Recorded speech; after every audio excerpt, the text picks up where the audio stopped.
how to delete your Wizz account.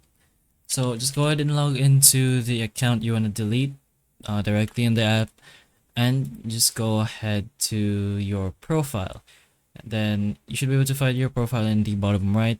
So once you're there, just go ahead into settings. You should be able to find the option to delete your account there.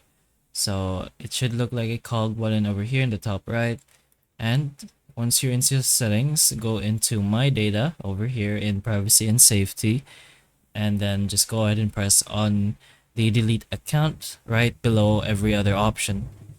So once you press on delete account, they will ask you a reason on why you want to delete your account. So go ahead and choose the option that you prefer, and then just go ahead and confirm. So your personal information will be deleted in 6 months. So you're gonna have to wait that long. There's not much you can do about the duration of the deletion, but just go ahead and press on yes, and your account will be processed for deletion. But that's pretty much how you can process your account for deletion in Wiz. So hopefully the information of this video can help you, and if it can, please like and subscribe for more videos like this, and that's all.